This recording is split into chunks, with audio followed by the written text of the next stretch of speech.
Hej og velkommen til ugens anbefaling. Som I kan se, så står jeg foran fodboldfabrikken, fordi jeg skal ind og prøve strømfodbold af. I den forbindelse så har jeg inviteret 7 af mine rigtig gode venner til at spille med. Så kom ind og kig med. Nu er det jo første gang, jeg skal prøve strømfodbold. Er det noget, jeg skal være bange for, inden jeg går i gang?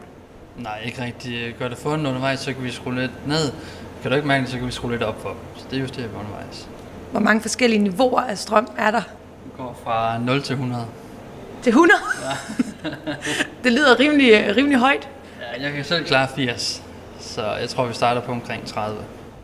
Spillerne får hver især sat et bånd om låret, så strømmen kan styres af folk på sidelinjen. Og vi er mega meget klar til at give strøm til dem. Det er så meget klar. Ja, det er også.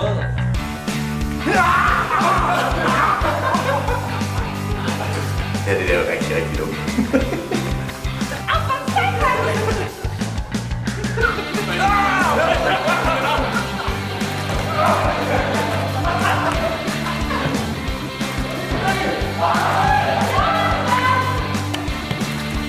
Kampen spilles mellem hold sort og hold hvid, som i en time har fået lov at prøve kræfter med strømfodbold i Viby. Det er især det overraskende moment af den uvante smerte, der giver de sjove reaktioner for spilleren.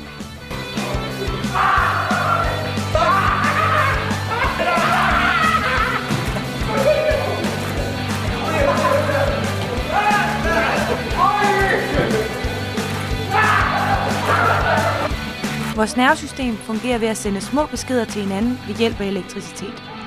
Derfor reagerer vores muskler ved at trække sig sammen. Strømmen virker simpelthen som en falsk besked til nerverne og får dem til at bevæge sig. Det er derfor, at spillerne kan falde på banen, når de får stød.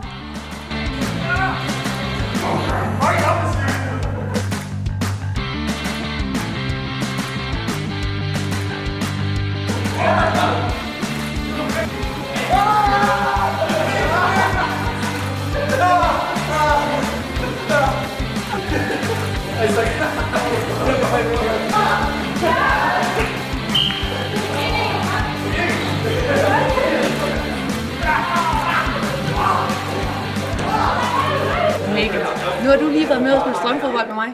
Var det sjovt? Det synes jeg, det var. Det var en oplevelse, ikke noget, jeg har prøvet før. Det kan helt klart anbefales. Og man kan spille fodbold eller ej. Man tager nok ikke til det for at spille fodbold. Fordi ligegyldigt hvor dårlig man er, kan man med. For det handler lidt mere om at få strøm. Og når der er bolden, der er i nærheden og få strøm, så er det ligegyldigt hvor god man er. Så kan man ikke sparke til bolden ordentligt. Så det er alle niveauer af fodbold, vil jeg mene kunne meget. Er det noget, du vil anbefale til andre, at de skal ud og prøve? Helt klart. Især hvis det er noget firma eller polterap, noget i den stil. En god drengegruppe, pigegruppe for den tages skyld. Super god oplevelse. Ingen tvivl om det. Så er jeg færdig med at spille strømfodbold i en time. Det har været en god oplevelse.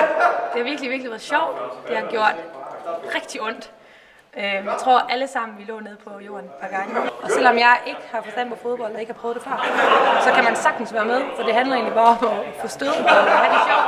Så alle kan være med på alle niveauer. Det synes jeg gør det her til en virkelig god oplevelse. På en skala fra 0 til 100, så får strømfodbold hos fodboldfabrikken klar 100. Det er virkelig sjovt, og jeg vil anbefale det til alle.